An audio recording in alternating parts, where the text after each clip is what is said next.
Muy buenas noches, amigos y amigas del archivo José Carlos Mariátegui. Hoy estamos conmemorando el 128 años del nacimiento de José Carlos Mariátegui, y como es costumbre, estamos realizando una pequeña actividad de divulgación por esa conmemoración. Hoy día hay varias, ha habido a lo largo del día. Y bueno, no podíamos dejar de estar presentes en una fecha tan especial. Y por eso, esa misma razón, es que hemos, como también es parte de nuestros objetivos, es realizar una actividad donde podamos presentar algunas novedades acerca de las investigaciones, el estudio y la divulgación de la vida y de la obra de Mariátegui. En ese sentido, hemos invitado a Patricio Gutiérrez, quien en representación de otros colegas nos va a hablar de una reciente publicación que acaban de realizar y que se titula Mariátegui Literario, que es una antología de escritos de José Carlos sobre literatura, y que se acaba de publicar en la ciudad de Valparaíso. Entonces, la actividad se va a dividir de la siguiente manera. En primer lugar, Patricio nos haría una breve presentación, un comentario acerca de cómo fue que se ha producido esta publicación, su contenido, algunas de las ideas que se están planteando también, porque este libro está acompañado de un prólogo y también de un texto al final, dedicado a la obra literaria de Mariátegui. Luego yo haría unos comentarios y cerraría, bueno, unas preguntas, unos comentarios con Patricio, y Ana cerraría con algunas novedades que también tenemos en el archivo.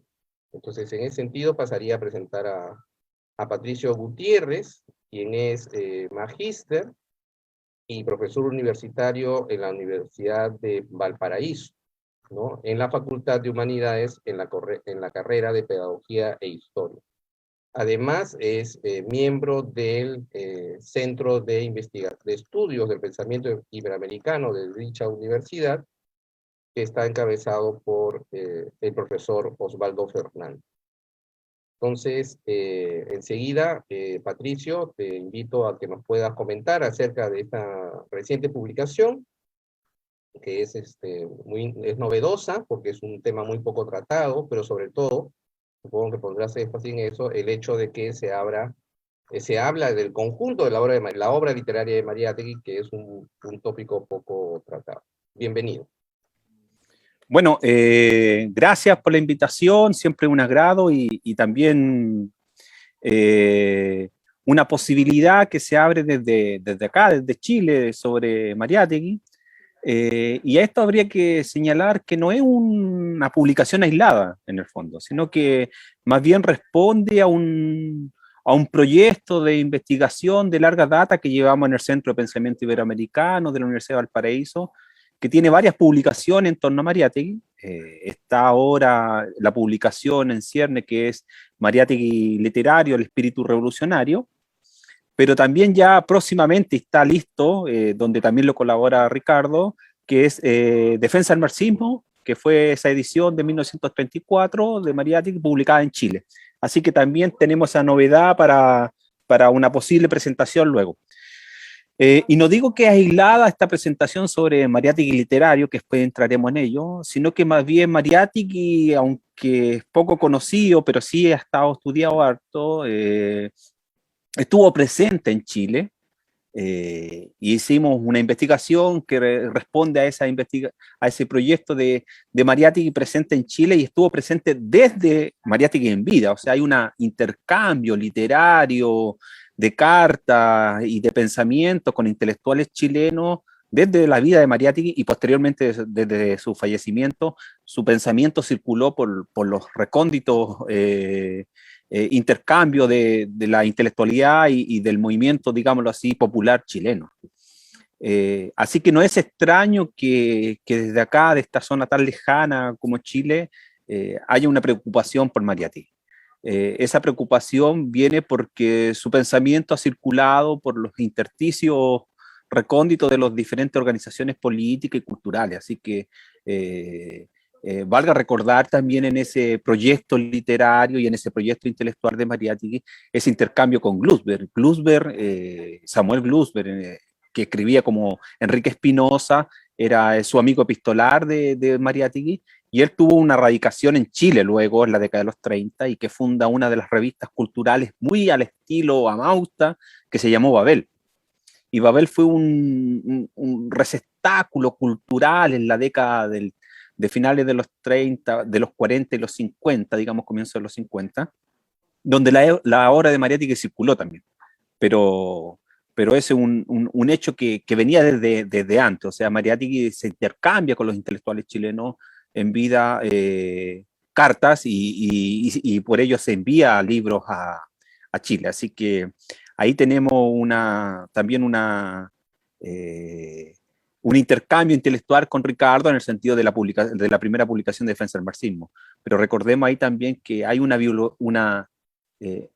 biografía de Mariátegui, que cuando muere, en 1930, se publica inmediatamente en Chile por Luis Orrego Vicuña.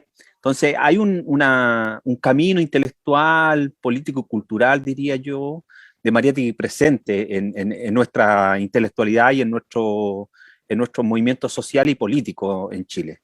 Eso es una conversación que tiene un poco más larga data, pero ese pensamiento político muchas veces, y el estudio de Mariátegui había dejado de lado esta otra faceta que nos convoca hoy día, que es el libro de Mariátegui. Voy a mostrarlo así, pero es Mariátegui literario, porque el propio Mariátegui a esa etapa le llamó la Edad de Piedra, un poco renegando de esa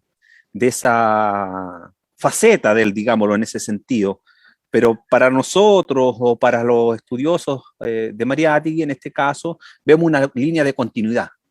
¿Por qué una línea de continuidad entre esa faceta literaria, poética que pone Mariátegui? Porque para nosotros ahí se cuaja o se forma de alguna manera esa sensibilidad estética y humana sobre la sociedad peruana.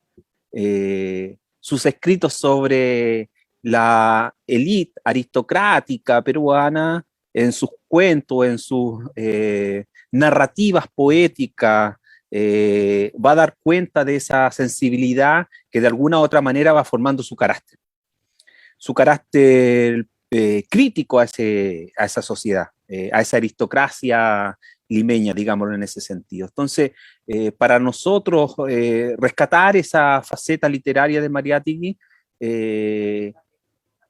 pone en manifiesto que esa racionalidad política que uno podría encontrar en este intelectual también está plagada y preñada de esa sensibilidad estética y humana.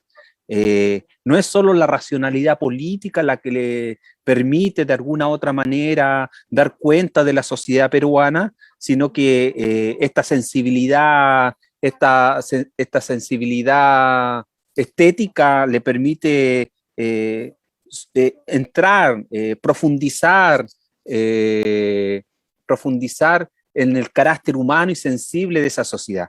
Yo creo que ahí hay un camino a explorar el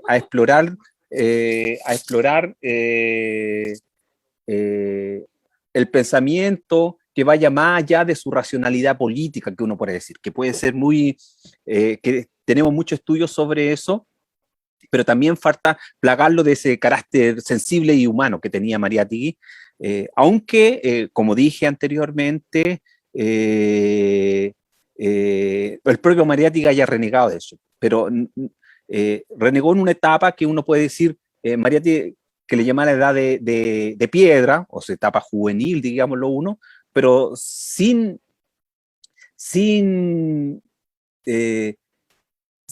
ese aporte, ese señalamiento, Mariátegui no deja de lado ese proceso, sino que lo sigue cultivando.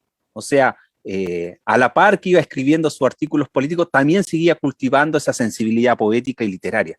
que lo nutre de alguna u otra manera y que de alguna u otra manera también, si bien no es, luego de su regreso al Perú, no es su principal labor, pero sí sigue cultivándola, que ha demostrado después en la revista Mauta, donde cabe esa sensibilidad poética y esa sensibilidad artística, en todos los ámbitos uno podría decir. Entonces, uno podría argumentar en esa línea teórica o política que la cuestión estética y literaria es un parte más, un pilar más de su formación político-cultural. Y para pensar al Perú, no solo políticamente, sino que también culturalmente. Detrás de eso hay un proyecto cultural. Y lo interesante ahí que el proyecto político más racional que uno podría encontrar en él no es posible sin este cambio político-cultural, uno diría. O sea, entrar en la transformación de un proyecto de nuevo tipo, de nueva sociedad, implicaba también hacerle un examen crítico a esa cultura política y a esa cultura social que uno podía encontrar de la sociedad peruana. Valga eso para todas las sociedades latinoamericanas. Entonces, podemos señalar en este libro de Mariátegui Literario, la creación del espíritu revolucionario es eso, o sea, el subtítulo que nosotros agregamos aquí al Mariátegui Literario tiene que ver con la creación de ese espíritu y de esa sensibilidad. No es menor que surja en este momento ese camino, no es menor porque de alguna otra manera lo abre la posibilidad de pensar a Mariátegui y con él el proyecto político y cultural en una dimensión más global. Y no se puede escindir al Mariátegui político, digámoslo de alguna manera, de este Mariátegui literario o poético. No son dos almas separadas. Se van nutriendo, digámoslo así, en una dialéctica racional y poética. Y ahí uno puede entender muchas cosas de la racionalidad de Mariátegui en esta idea que va forjando sobre el nuevo mito político y cultural. Yo creo que ahí uno puede observar en Mariátegui esta posibilidad y estos caminos que abre. Yo creo que es interesante en ese sentido Mariátegui literario, porque los presenta y nos abre las posibilidades de esta escisión que de alguna u otra manera se ha planteado sobre la obra de Mariátegui. Yo creo que ahí en ese camino, uno podría decir que encontramos un Mariátegui que va tomando más cuerpo, que se va asumiendo como esa totalidad compleja también de un pensador. Lo que trata de hacer uno, por lo general, en los estudios mariátegüianos, es buscar esa racionalidad teórica y política, pero también con eso deja de lado muchas veces las sensibilidades poéticas que nos permiten comprender un proceso social y cultural, que es mucho más complejo que cualquier racionalidad política y cultural. Y eso nos permite ver la diversidad y las posibilidades de acción que tienen los sujetos dentro de esas sociedades complejas. Por eso Mariátegui Literario no es solo un rescate como una novedad de ese proyecto estético, sino que tiene que ver con también de pensar las posibilidades de las racionalidades políticas y culturales en esa dialéctica mucho más compleja que nos permite entrar a una sociedad. Y yo creo que eso va de la mano también el camino y las posibilidades que abrió culturalmente Mariátegui. O sea, sus proyectos culturales desbordan la realidad limeña y peruana y por eso tienen tanta cabida también en nuestras realidades latinoamericanas. Y eso sorprende de alguna manera en ese proyecto cultural que uno puede ampliar o puede comprender como siempre, como horizonte que tiene desde la revista Mauta. Sin esa sensibilidad, creo yo, que pone Mariátegui en la cuestión literaria en términos generales, es incomprensible su proyecto cultural en la revista Mauta. Porque la revista Mauta en este sentido no es solo la expresión político-cultural de política ideológica, digámoslo así, del pensamiento Mariátegui, sino que pone en cuestión una estética cultural y literaria para enfrentar esta nueva realidad que se viene. Yo creo que ahí ya no podemos descendir o separar a este Mariátegui joven como de este Mariátegui maduro. es un poco también con lo que se trató de hacer de un poco de mar, el mar joven, el mar maduro, el mar viejo, ¿no? No, aquí hay una manera de pensar la totalidad de Mariátegui en esa complejidad. Esa complejidad pone en cuestión también ese orden bien organizado, diría uno, que nos presentaba también una aristocracia o oligarquía dominante. Entrar a desentrañar también ese modo de ser.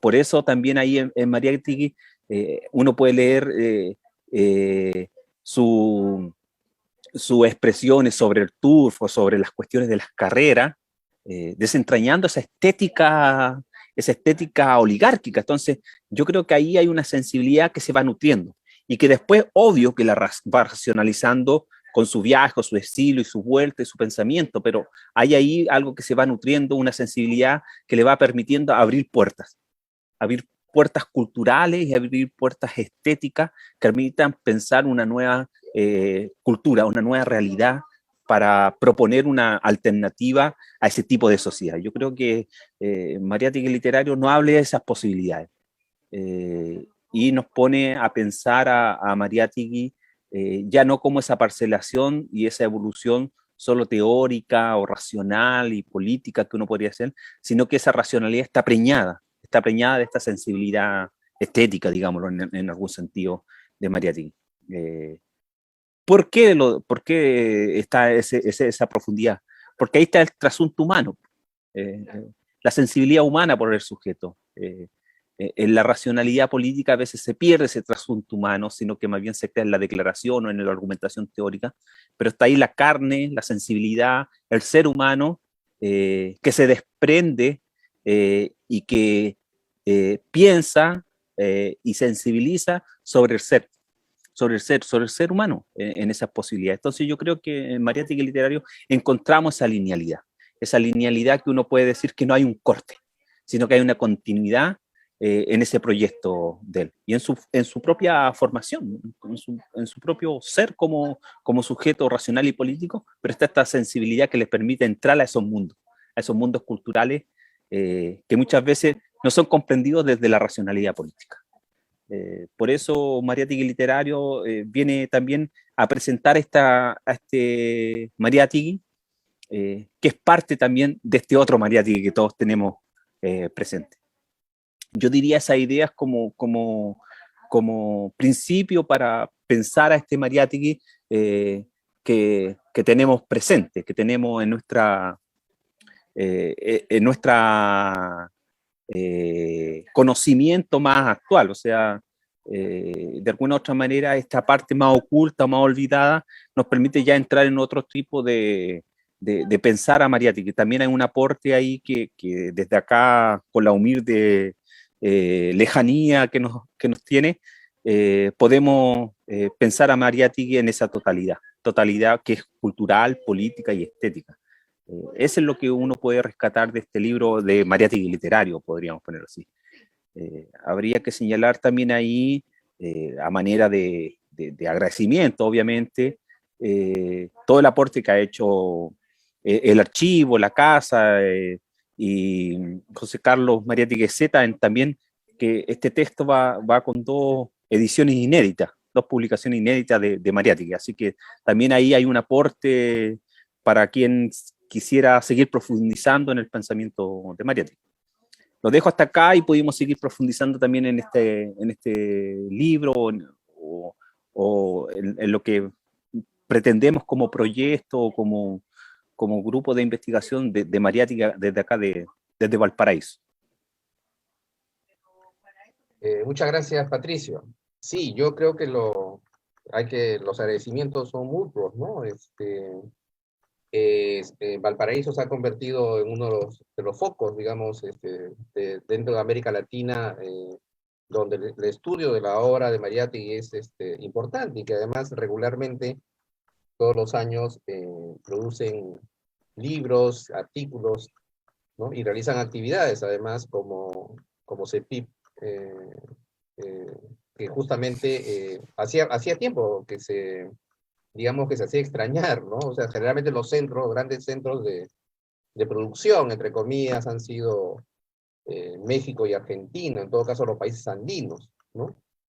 Claro. Entonces, creo que justamente ustedes han tenido un papel, por supuesto que ha habido otros que también lo han hecho, pero que en estos últimos años, sobre todo en medio de la pandemia, han tenido este papel de justamente revitalizar el interés y la investigación acerca de Mariátegui, ¿no? Bueno, yo quiero hacer unos cuantos comentarios a partir de lo que has dicho y del libro, y bueno, y algunas preguntas para poder seguir conversando, ¿no?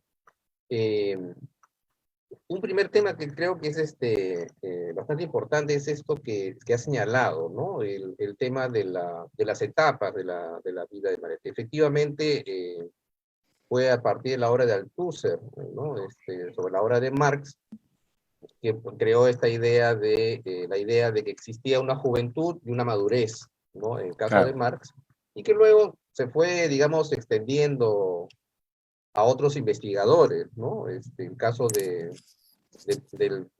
biógrafo de Mariátegui, Louis Young, no creo que haya leído Althusser, pero en su famosa biografía, en sus dos tomos, él divide también esta idea de la edad de piedra y la edad madura, ¿no? O sea, porque, bueno, se parte de un criterio algo más o menos lógico, ¿no? Nadie nace revolucionario, nadie nace Claro. siendo marxista y por lo tanto tiene que haber un proceso, ¿no? Y ahí es donde entra justamente la discusión, donde la formación, digamos, los aprendizajes y luego, digamos, la producción original, ¿no? El aporte, digamos, ¿no? Entonces, eso realmente da para largo, ¿no? Yo tengo en mi biblioteca joven Lukács, tengo el joven Fidel, tengo el joven Claro. Trotsky, tengo Sí, ahí, sí, fui un poco, felizmente en esa época sí. salían los libros de los 80 y fui ahí coleccionando, digamos, ¿no? Acaba de aparecer en Buenos Aires un libro sobre justamente la etapa juvenil de Trotsky, ¿no? Su famosa fuga Mm. de Siberia, ¿no? Que está creando sensación, ¿no? 27 años y haciendo un acto realmente increíble, ¿no? Pero entonces justamente se nos lleva al tema de si las etapas también significan, pues, o sea, qué cosa hay de continuidad y qué hay de ruptura, ¿no? Yo quiero recordarle a los que nos están escuchando una respuesta célebre, o sea, una encuesta que Ángela Ramos le hizo a José Carlos Mariátegui en el año 26, le pregunta, ¿no?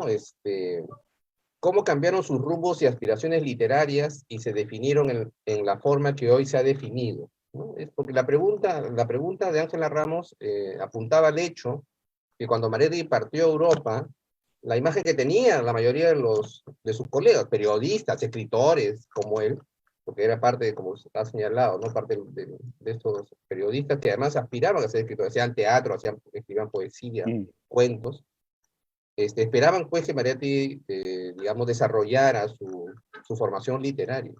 Y regresó convertido en otra cosa, ¿no? Entonces, ¿cuál es la respuesta que da José Carlos? José Carlos dice, era yo en mi adolescencia literaria, el que los demás creían, el que yo mismo creía, pienso que sus explicaciones, sus gestos primeros, no definen a un hombre en formación. Si en mi adolescencia mi actitud fue más literaria y estética que religiosa y política, miren esta contraposición, no hay que sorprenderse. Esta es una cuestión de trayectoria y una cuestión de época.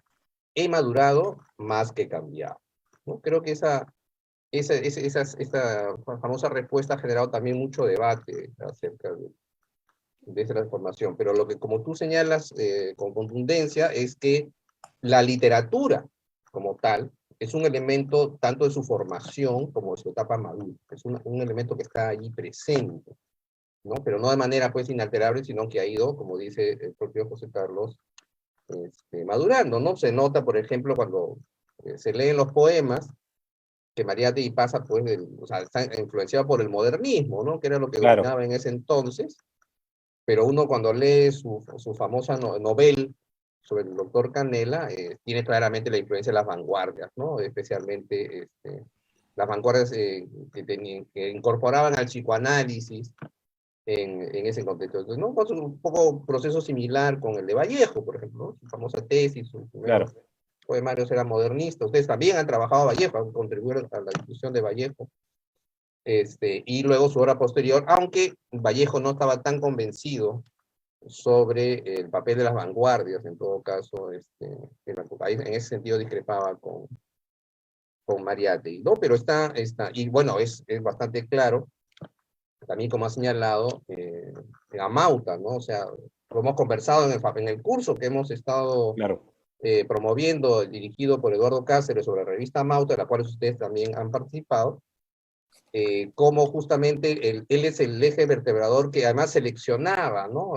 Veía el material que iba a ir, cómo insertarlo, relacionándolo con otros temas que aparentemente no tenían relación, pero que en la práctica, mirando la perspectiva, daba una mirada mucho más amplia, ¿no? Entonces, tenía que ser, como ha insistido Víctor Vich en un artículo reciente que va a publicar, Mariátegui puede ser un lector, por ejemplo, un lector de poesía, ¿no? No podía tener ese criterio, digamos, para poder elegir el material, si es que obviamente no era ya un lector muy formado en cuanto a la poesía. Y eso también se refleja, por ejemplo, en el ensayo de literatura, ¿no? Los 7 ensayos. Claro. Que no hace un análisis literario, o sea, literario sí, pero, pero también en el sentido de buscar en la literatura, en su narrativa, en su poesía, los elementos constitutivos de la nación peruana.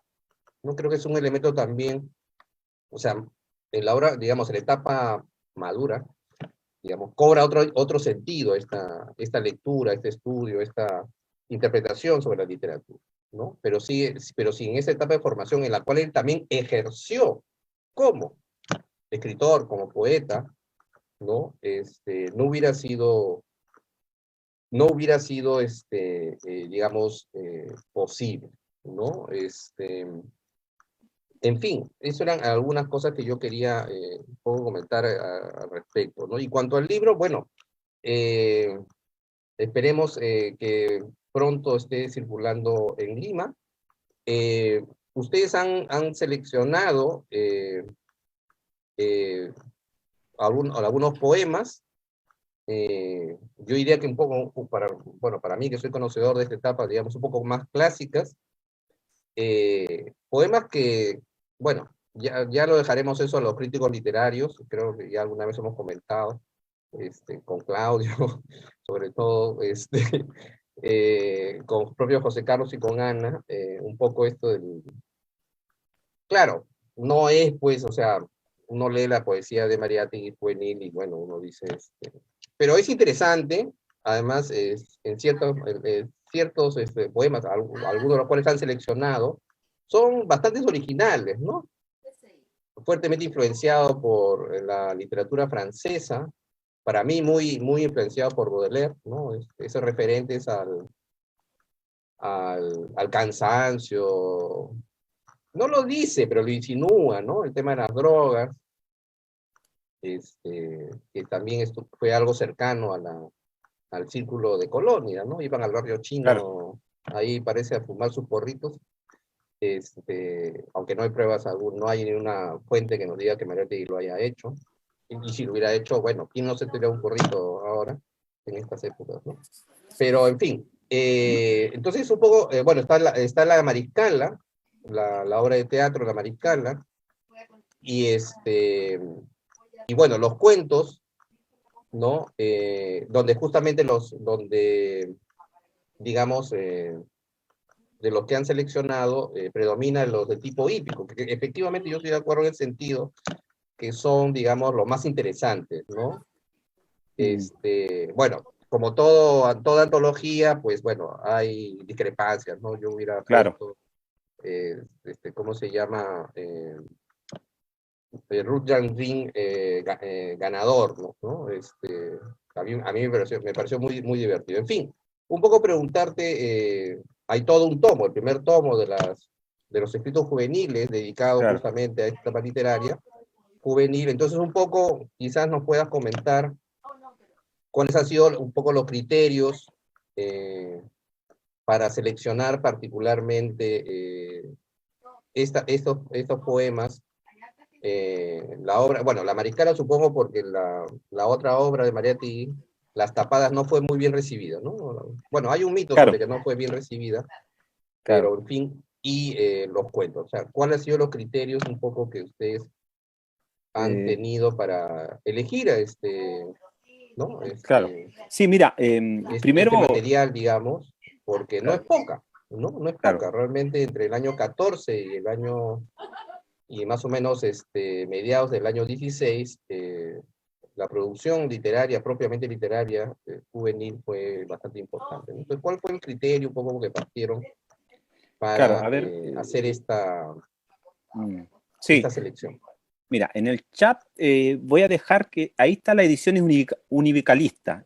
Nosotros, primero, antes de entrar en el tema, lo dejé ahí en el chat para que se pueda publicar en la Casa Mariátegui, porque nosotros publicamos por esta editorial, el texto está hecho con Gonzalo Jara y Claudio Berrío, publicamos con esta editorial que tiene una gracia. Él saca una edición en papel, pero inmediatamente luego sube una edición en PDF que es descargable gratuitamente. O sea, el objetivo que está aquí siempre es difundir las obras que publicamos de Mariátegui, y luego sacar una edición en papel y luego hacer la edición que circule gratuitamente. Entonces, si se meten a la editorial, pueden bajar todas las obras que hemos publicado por ahí y están en PDF, a libre disposición. Eso permite también un trabajo de difusión de la obra de Mariátegui y difusión de de las cosas que se están investigando y no queden en el ámbito de que la pueda comprar en papel, tenga acceso a eso, sino que circule libremente. Eso diría en principio. Y luego sobre la selección, siempre las selecciones son, las antologías son antojadizas de alguna manera. Siempre van a tener, siempre van a, cuando uno hace antología incluso de poetas, siempre a decir por qué dejaron a uno adentro y otro afuera. Siempre hay una discusión que uno podría decir que es estética y política, pero en el fondo lo que estamos rescatando aquí con esta edición literaria es el trasfondo de aquello. Que nos vaya mostrando que en esta poesía, en esta literatura, en estos cuentos que están ahí, que uno los puede leer aislado o no aisladamente, pero nuestro objetivo siempre fue que esa lectura permitiera de alguna manera entrar en ese proyecto de Mariátegui, de que no es solo el Mariátegui político que conocemos nosotros, digamos en términos como este gran símbolo de este primer marxista latinoamericano, sino que el pensamiento teórico de Mariátegui, el pensamiento político y teórico de Mariátegui, está contenido de alguna u otra manera, incierne en esa sensibilidad estética. Entonces, la selección que hicimos tiene una cronología que de alguna u otra manera vaya nutriendo para alguien que conozca o que conozca relativamente un poco de Mariátegui, que va nutriendo esa sensibilidad que él que contiene. ¿Por qué? Porque, digámoslo así, esa selección eh, queda más claro para alguien que piensa lo herético de Mariátegui. Y en lo herético de Mariátegui está toda esta parte que de alguna manera está la sensibilidad, digamos, amorosa, religiosa o banal de la vida, digamos, los que está presente ahí. Los poemas hablan sobre, eh, digámoslo así, la escritura poética o literaria, digámoslo en términos generales, eh, es el Mariátegui, digámoslo así, que no puede expresarlo políticamente en una racionalidad, sino que esa sensibilidad está puesta en esa escritura. Entonces, uno no puede pensar a Mariátegui sin esa sensibilidad. Entonces, nosotros hacemos ese recorrido, esa selección que vaya permitiendo, como cosas tan banales de escribir sobre la hípica, pero eso muestra también esa sensibilidad que él tiene para leer un momento.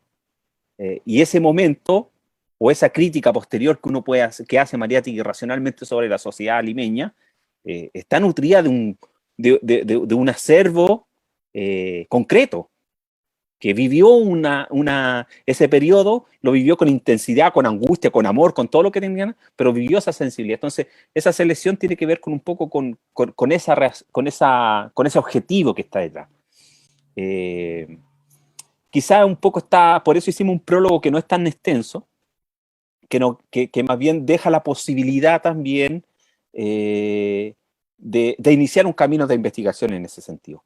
Claro, la estética de Mariátegui se va moviendo en ese sentido también, en ese sentido de un poco Rubén Darío, que está presente en ese modernismo, pero también estas nuevas miradas estéticas que van surgiendo en la década de los 20. Entonces, hay un atisbo de ese realismo social que va aflorando también en él. Entonces, por eso lo que uno puede observar en la creación o en la selección que hicimos tiene ese objetivo de presentar a este Mariátegui.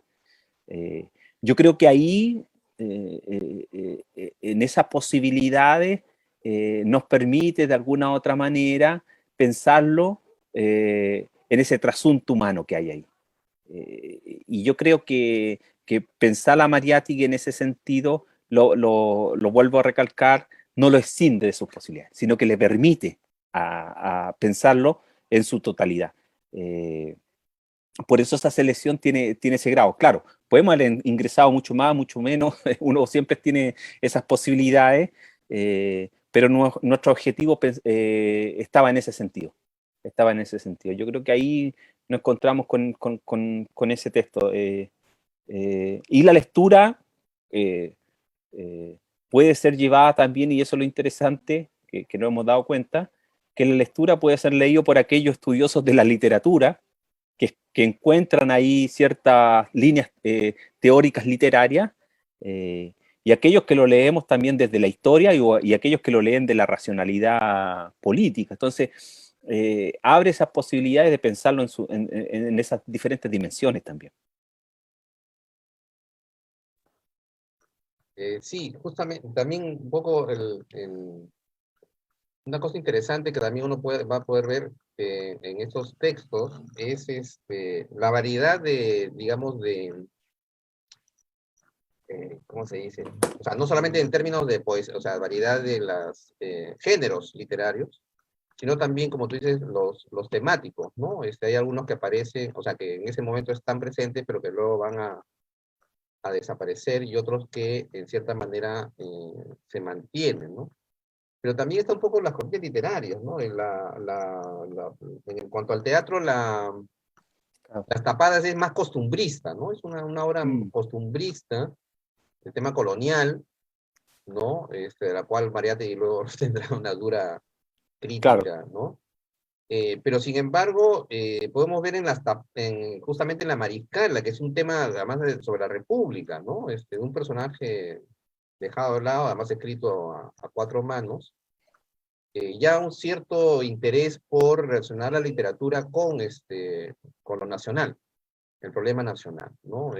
Elizabeth Garrett, una investigadora norteamericana que tiene una tesis sobre la etapa juvenil de Mariátegui, desgraciadamente inédita tanto por las editoriales norteamericanas, y también inédita, o sea, no ha sido traducida al español.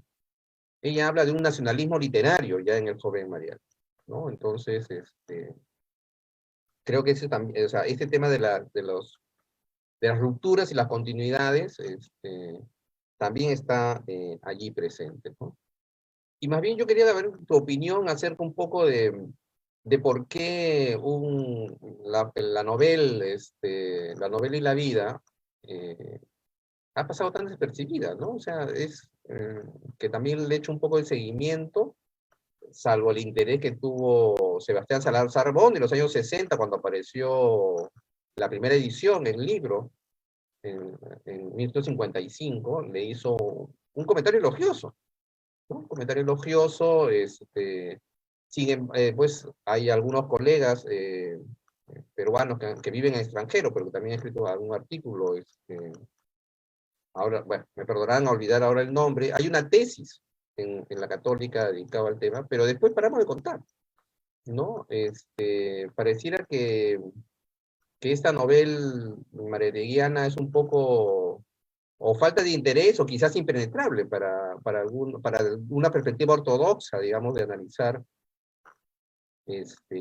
justamente una obra que es característica de la época, ¿no? Donde los géneros son rotos, o sea, se hacen, pues, o sea, pruebas, ¿no? O sea, se empieza a probar con temas que además corresponden a una época muy dura de la historia mundial y particularmente europea, que es la Primera Guerra Mundial, ¿no? Y también se nota nuevamente la presencia de la influencia italiana, sobre todo el teatro de Pirandello, ¿no? Entonces, ¿cuál creen? O sea, es solamente una, o sea, ya por esto, solamente por señalar estos tres elementos que se notan, digamos, no estoy haciendo un análisis literario, ¿no?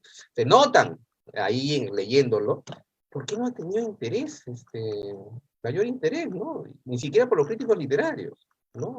Como digo, hay contados artículos dedicados al tema, a pesar de que existen obras similares hechas por autores europeos sobre el mismo tópico, ¿no? La Primera Guerra Mundial, parece que tiene un conjunto de artículos dedicados a la literatura de la guerra, pero sobre todo esta idea de un soldado que pierde la identidad y se produce justamente esa pérdida de identidad, tiene pues, bueno, crea una serie de situaciones complicadas, ¿no? Que ponen en duda, cuestiona a la sociedad, ¿no? Como tal, ¿no? Entonces, digamos que tampoco es digamos, como tema en general tampoco es un tema de la época, digamos, pero obviamente por ser escrita por un peruano desde América Latina, mirando la realidad europea, debería ser un tema de interés, ¿no? Sin embargo, no la ha tenido. ¿Cuál crees que podría ser un poco esta razón que es importante ponerla en Claro, esta antología, ¿no? claro. Mira, y yo creo que aquí lo que también está detrás o está de fondo de pensar a Mariátegui literario, tiene que ver también con romper el peso de Mariátegui en Mariátegui. O sea, yo creo que el peso teórico y político de Mariátegui y su propio prestigio, digámoslo así, construido a posteriori, ha limitado este conocimiento de la complejidad de las facetas, que un poco, si uno lo lleva a Cifri, lo lleva acá a la novela y la vida, si uno observa y lee la novela y la vida, es la complejidad del mundo contemporáneo que está puesta en cuestión ahí. Eh, y yo creo que en una mirada retrospectiva, eh, uno podría hacer una lectura de las etapas, cómo se ha leído Mariátegui. Y yo creo que en algún momento el peso teórico y político de Mariátegui, y para los estudiosos en términos general, uno un poco está en el prólogo ahí, no permite entrar en esta faceta. Yo creo que el olvido va por ahí también. No es no es porque lo que escribiera tuviera o tenga una significación menor, sino que el otro peso de Mariátegui ha sido tal que ha ocultado esta faceta y la ha puesto en segundo plano. Con el texto nosotros queremos decir que hay una faceta que se intercomunica. Y así nos permite leer a Mariátegui en esta posibilidad. Yo creo que sin ser unos investigadores de la literatura y del lenguaje poético o literario, nos damos cuenta en ese sentido de que en esa creación permite hacer el vínculo. El vínculo. Y como los que lo hemos dedicado de algún tiempo a Mariátegui, llevamos investigándolo, claro, a Mariátegui se le ha acusado en diferentes periodos de diferentes cosas. Desde populista con Mirochevsky, pasando por diferentes etapas, desde ser un revolucionario radical a ser hasta un socialdemócrata y un esteticista en esas polémicas. Yo creo que eso también permite hacer detengámonos en pensar esta totalidad de su pensamiento. Yo creo que ahí, por eso también hay poca posibilidad, uno ve. Y yo creo que la antología de Mariátegui en este sentido también es provocativa, porque a uno puede decir, ¿por qué no deja una cosa afuera y otra no? Porque esa provocación va también a decir, bueno, acá está Mariátegui, también es esto, uno podría decir. Y yo creo que ahí es una invitación también a los estudiosos más ya expertos en eso. ¿Por qué? Porque uno puede tener una lectura en este sentido también, y que aquí uno puede decir una mirada un poco gramsciana, pero es un combate de Mariátegui contra las hegemonías sociales de la época. Y ponerle esta nueva estética, un poco estas pérdidas de identidades, o esta cosa más psicológica y de cambios de roles, está jugando con esas racionalidades estéticas que se vivían en la época. Entonces ahí uno puede decir, bueno, está abriendo caminos también. Yo creo que ahí está la posibilidad. Y yo creo que, claro, el ocultamiento, las posibilidades de no entrar ahí, tiene que ver con el peso muchas veces que se ha asumido sobre Mariátegui, de pensarlo, que también es súper fuerte decir que el primer marxista latinoamericano, ese es como uno puede pensarlo también desde la otra vereda, es como un gran peso para decirle, bueno, pero también escribía poemas del Turf. O sea, el gran teórico revolucionario, el primero que pone a pensar a más desde América Latina, pero tiene poemas de amor, tiene novelas, tiene cuentos. Eh, eh, y eso también chocaba con una estética política, digámoslo así, revolucionaria de ciertos momentos. Y yo creo que eso va ocultando también esas posibilidades. También estamos en la década de los 20 y de los 30 cuando va surgiendo también toda la literatura o la novela social, que tiene otra racionalidad más crítica, uno podría decir, y está en este juego estético Mariátegui, que uno podría decir también está abriendo otras posibilidades. Yo creo que ahí es la mirada como se ha tenido de Mariátegui también. Yo creo que hay una posibilidad de explicación de por qué no se ha pensado también a este Mariátegui, digámoslo así, en términos poéticos y literarios, digámoslo. Y bueno, es justamente la época en la cual, bueno, está instalándose el estalinismo en la Unión Soviética y donde el realismo proletario, ¿no es cierto?, o sea, va a imponerse como línea oficial de la Claro. literatura en la Unión Soviética y en prácticamente todos los partidos comunistas, ¿no? Todavía en esos años estaba todavía el debate, se ven a Mauta, ¿no?, sobre la literatura proletaria, ¿no? Era el debate, ¿existía o no existía una literatura proletaria, ¿no? De cuyo debate, quizás uno de los libros más extraordinarios es el libro Literatura y Revolución de Trotsky, ¿no? Que es extraordinario. Que justo hace un repaso a las corrientes literarias y la postura de estas corrientes frente a la revolución, ¿no? Entonces, sí, pues, la novela y la vida no encajaba en esta ortodoxia naciente, digamos, ¿no?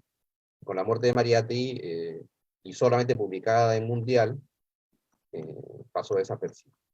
Patricio, quiero agradecerte por Ricardo, por estar aquí. Sí, sí, lo último, si me permite, ahí colocamos, dime. citamos de Mariátegui arte, revolución y decadencia. Ya, Y ahí dice Mariátegui, no podemos estar como un nuevo arte que no nos trae sino una nueva técnica. Eso sería recrearse en el afán falaz de los espejismos actuales. Ninguna estética puede rebajar el trabajo artístico o una cuestión de técnica. La técnica nueva debe corresponder a un espíritu nuevo también. Nueva debe corresponder a un espíritu nuevo también. Si no, lo único que cambia es el parámetro, el paramento, el decorado. Y una revolución artística no se contenta de conquistas formales. La decadencia y la revolución es así como coexisten en el mismo mundo, coexisten también en los mismos individuos. La conciencia del artista es el cisco agonal de una lucha entre los dos espíritus. Yo creo que está ahí, sí, sí. y con eso uno puede decir, esa lucha también de lo estético y lo político y lo teórico es la lucha constante que tiene Mariátegui, que no lo escinde él mismo, sino que los estudios posteriores escindieron a ese Mariátegui en esa lucha interna de lo estético y lo político y lo racional, diría uno. Quería terminar con eso.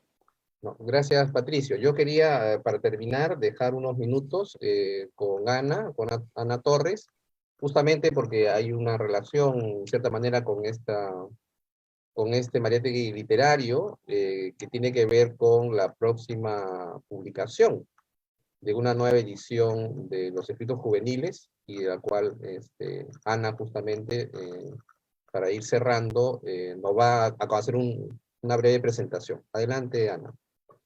Gracias, Ricardo. Sí, efectivamente, escuchando a Patricia durante toda su intervención, me ponía a pensar justo en todos estos meses de trabajo que quería un poco dar a conocer por qué el archivo ha estado un poco alejado de redes. Justo ha sido porque durante todos estos meses hemos estado trabajando de manera ardua un proyecto ganador de los estímulos económicos del 2021 del Ministerio de Cultura, que era la difusión de los escritos juveniles de José Carlos Mariátegui en medios digitales. Sin embargo, la idea de este proyecto era ir un poco más allá de solo una presentación en PDF o una presentación en un formato EPUB, sino más bien hacer un trabajo de cierta forma de una revisión de los textos, de fechas en algunos casos, pero también una nueva forma de darlos a conocer. Si bien este trabajo fue primero editado y compilado por Alberto Tauro desde 1987 hasta 1994, que corresponden los 8 tomos realizados por Alberto Tauro, nosotros hemos incorporado un nuevo tomo que vienen a ser los estudios en relación a los escritos juveniles. Y en este caso está el estudio preliminar de Tauro, que hizo en 1987. Lo que hemos tratado es de darle un nuevo lugar más allá de un simple prólogo, darle una ubicación mucho más amplia, de hacer una sección a partir de los títulos que se encontraban dentro del estudio. También hemos incorporado el texto de Alberto Flores Galindo sobre Juan Croniquer 1914-1918, que es un texto en realidad bastante sensible en cuanto a la forma en la que él estudia a José Carlos en su formación en su formación periodística, en su formación juvenil, pero llega a dar un contexto real sobre cómo se va formando él poco a poco. Es decir, no es que él solamente se fuera a Europa y viniera con nuevas, con una nueva formación y eliminó todo aquello que había estudiado cuando era joven, sino al contrario, que eso también sí le permitió de alguna forma poder entender las nuevas realidades que encontraba en su viaje. Y el tercer texto es el de Javier Mariátegui, que está, en este caso es Notas sobre la formación autodidacta de José Carlos Mariátegui. Es un texto más familiar, está escrito por su hijo, definitivamente toca algunos puntos interesantes con respecto a la infancia de José Carlos y hace un poco de énfasis también en que no se habría trabajado de manera... de una manera más profesional su biografía. Entonces, estos 3 textos forman parte en realidad de algo mucho más grande y eso me hace pensar en todo lo que estaba hablando Patricio con respecto a este nuevo libro que ellos han trabajado y de que quizás también se puedan incluir con el tiempo dentro de esta plataforma, porque en realidad lo que nosotros estamos presentando es una nueva plataforma. Voy a tomarme el tiempo un poquitito antes de compartir la pantalla solamente para presentarles cómo está siendo ahorita trabajada la plataforma y para que a ver, se entienda un poquito más. Creo que sí se ve, sí se ve. Como ven, por ejemplo, lo primero que hemos hecho es hacer una nueva edición de las portadas. Es como lo que nosotros decimos una actualización. Hemos seguido el mismo trabajo del artista que él las realizó desde 1987 hasta el 94. En este caso solamente les voy a presentar el tomo 1 y además lo estoy haciendo porque justo Patricio y Ricardo han hablado bastante sobre el tomo 1 que viene a ser poesía, cuento y teatro. Cuando esto ya esté dentro de la web del archivo, lo que van a encontrar es el índice, la pequeña presentación que estamos trabajando y encontrarán las 3 partes, la poesía, los cuentos de Mariátegui y por último el teatro, que son las tapadas y la mariscala. Acá hay un pequeño error, perdón. Como les digo, estamos todavía en todo el proceso de trabajo, así que posiblemente encuentren algunos pequeños errores por ahora. El proyecto todavía se tiene que lanzar en agosto, nos falta poco en realidad, y la idea es que cuando ingresen a cualquiera de los links que que estamos mostrando, es que encontrarán, bueno, los títulos agrupados de parte de los poemas, en este caso A Tórtola Valencia o Plegaria Nostálgica, ditirambo elegante, tú no eres anacrónica, al final siempre van a encontrar las referencias. Lo que sí hemos hecho de alguna forma es hacer linkear las referencias hacia los textos que Tauro comentaba. Es decir, es como una actualización un poquito más digital para que las personas también puedan conocer de primera mano desde dónde todo el trabajo realizado por Tauro en realidad, que es quien hace el trabajo más pesado, que es la compilación completa de estos 8 tomos. Solamente para acordar que son 8 tomos, el primero es de poesía, cuento y teatro, el segundo viene a ser crónicas, el tercero sus entrevistas entrevistas, crónicas, y posiblemente me estoy olvidando un título, seguro Ricardo me ayudará por ahí, y los últimos 5 son las crónicas publicadas en el diario El Tiempo, bajo la denominación de voces. Todos esos 8 tomos van a estar disponibles, van a poder descargarse de manera gratuita, sin ningún costo, que era lo que también Patricio mencionaba con respecto a la idea de siempre poder tener o colocar los textos a libre disposición de las personas. Además, porque, bueno, Mariátegui en realidad está libre de derechos de autor, así que su obra obviamente no está irrestricta. Eso, bueno, lo que también hemos hecho es un poco el trabajo de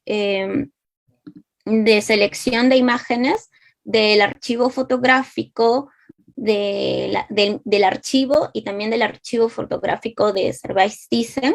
Hemos hecho algunas actualizaciones en cuanto a las leyendas, de dónde fueron obtenidas, por ejemplo, quiénes eran los artistas de las mismas fotografías, independientemente de las personas que fueran fotografiadas, los años, el medio, el formato y la localización. Todo esto, como les mencionaba, va a estar pronto accesible. Queríamos presentarlo porque el trabajo de Patricio junto con Claudio y Gonzalo tenía mucha relación con el hecho de poder volver a Mariátegui, pero en su etapa juvenil, o sea, conocerlo desde ese punto. Y algo que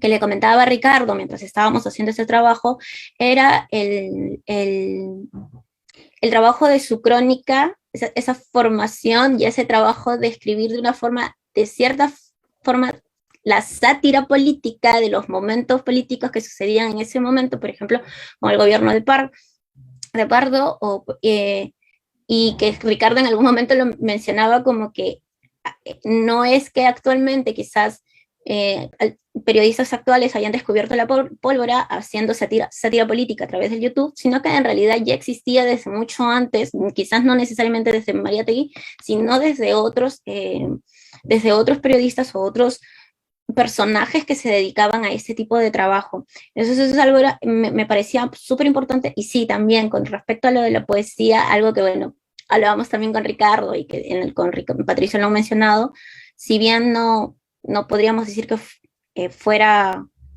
el poeta, por mencionarlo así, creo que esa sensibilidad que tenía para consigo mismo y sobre lo que y sobre su alrededor, creo que le permite también tener un poco más de perspectiva sobre los acontecimientos que sucedían en el momento. Entonces creo que no es ajeno del todo, a pesar del que, como lo mencionaron tanto Patricia y Ricardo, que lo conocen mucho mejor, es el de haber renegado de esa etapa.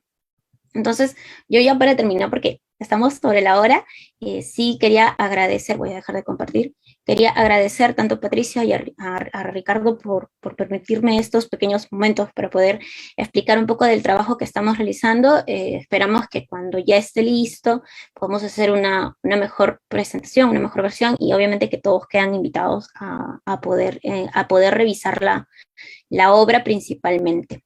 Espero que no se me esté olvidando, pues, y nada, muchísimas gracias a todos en realidad. Bueno, muchísimas gracias, Ana. Nuevamente, muchas gracias, Patricio, por esta pequeña reunión, comentarios y presentación que hemos hecho. Como decía al principio, no queríamos estar fuera de esta nueva conmemoración del nacimiento de Mariátegui.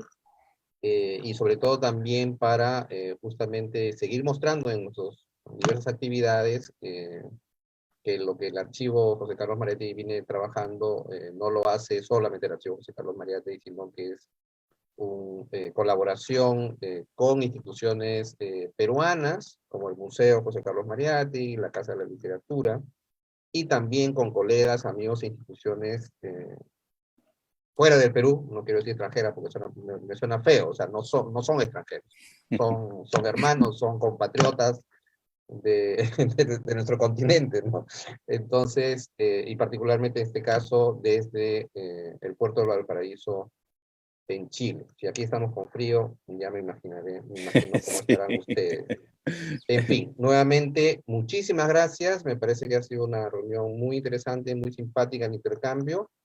Y vamos a continuar, pues, informando acerca de nuestras actividades y de las nuevas publicaciones y de estas colaboraciones que hacemos. Entonces, Patricio, Ana, amigos, amigas, muchas gracias y hasta otra oportunidad. Chao, gracias. Gracias, hasta luego, buenas noches. Buenas noches.